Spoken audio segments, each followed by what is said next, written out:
Приветствуем наших подписчиков и гостей канала Код Изобилия. Друзья, мы вас всех приветствуем в изобилии и достатке. Сегодня в этом видео мы дадим вам очень важные советы и рекомендации, которые связаны с деньгами и с достатком. Обязательно досмотрите это видео до конца. А прямо сейчас подпишитесь на канал Код Изобилия, ставьте лайк этому видео и обязательно поделитесь этим видео с теми, кому эта действительно информация будет полезна и важна. Вы знаете, технический прогресс, культурное развитие – все это уверенно движется вперед семимильными шагами. Вместе с тем меняются человеческие и приоритеты. И люди попросту забывают о тех народных приметах, которые нам передались от наших бабушек и дедушек. Помните, наверное, о том, что нельзя выкидывать в мусорку хлеб, ведь это приводит к голоду. Не стоит рассыпать соль на стол, так как это значит, что будет ссора. А если черный кот перебежал дорогу, то впереди ждут неудачи. Все эти поверья уже, наверное, считаются обыкновенными сказками. Единственные приметы, в которые выборочно верят все мы, касаются именно денежного вопроса. Именно и эти народные приметы соблюдаются людьми чаще всего. И самой распространенной приметой, говорящей о том, что скоро можно ожидать прихода денег, является поверье о чешущейся левой руке. Некоторые скептики утверждают, что все это ерунда и нужно просто сходить в душ, чтобы хорошенько помыться или посетить кабинет дерматолога.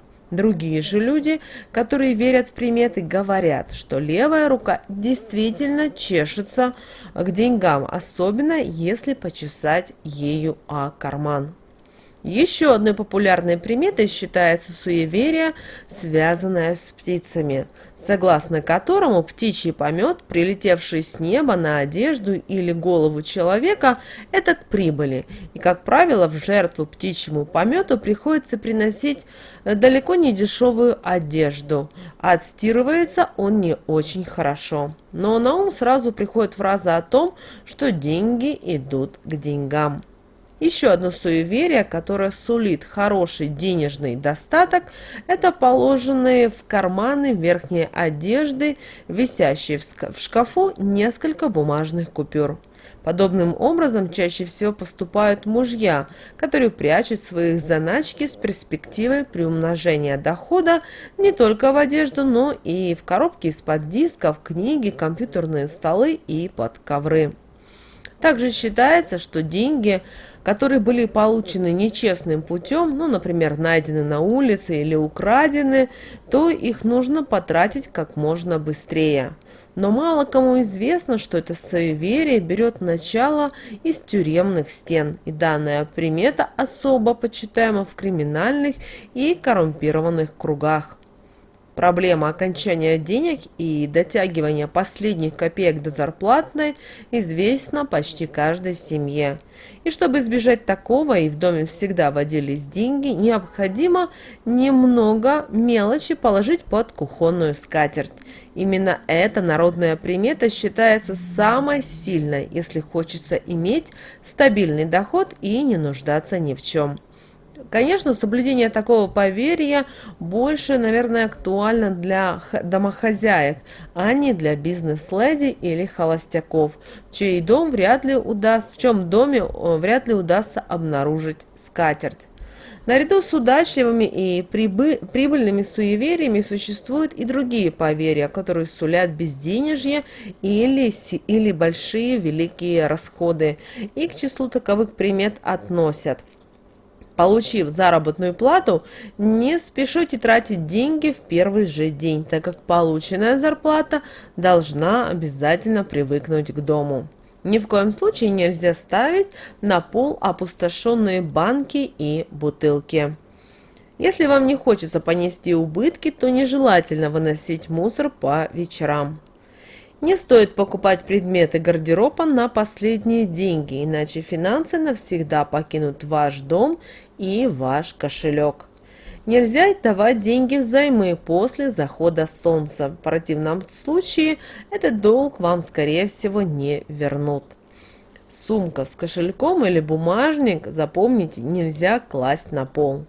А вот дырявые карманы к потере денег, ведь купюры не любят подобное неряшество. Финансовые убытки настигают тех, кто одалживает деньги по понедельникам. Не стоит присаживаться даже на край стола, ведь это может привести к разорению. Не стоит разменивать крупные купюры мелочью. Помните, это грозит банкротством. Любые эти приметы могут обойти вас стороной, если постоянным вашим союзником в борьбе за материальное благополучие станет монетка, так называемый талисман, который всегда будет в вашем кармане. Быть всегда в достатке, по мнению суеверных людей, это реальность, а не вымысел. И достаточно соблюдать несколько простых правил, и деньги действительно не покинут ваш дом.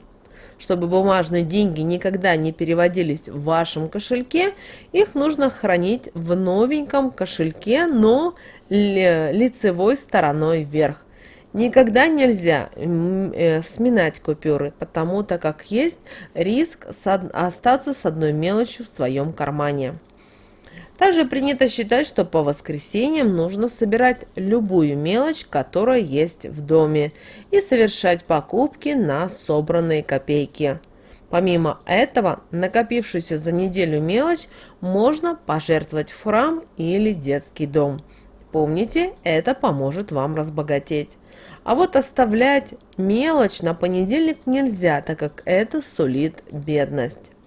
Если, конечно, вам хочется быть действительно настоящим богачом, то стоит обложить каждый угол квартиры, дома или комнаты монетами. Если мелочь упала у вас на пол, ее нужно обязательно поднять. Плохое отношение даже к маленьким номинальным деньгам может привести вас к безденежью. Даже если вы и не суеверны, не стоит забывать о том, что не зря наши предки верили в подобные поверья. Выполняя вот такие простые манипуляции, выполняя простые практики, которые нам достались от наших бабушек и дедушек, нам действительно с вами удастся избежать серьезных растрат. Кроме того, наверное, ваши бабушки, ваши дедушки, а возможно и прабабки говорили о том, что можно делать, а что нельзя делать в тот или иной день.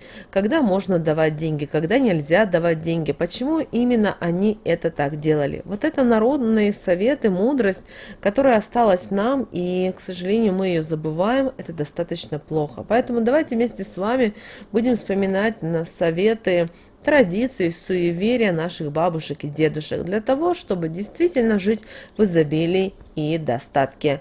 С вами, как всегда, был канал Код Изобилия. Ставьте лайк, подписывайтесь, и мы услышимся с вами в следующем видео.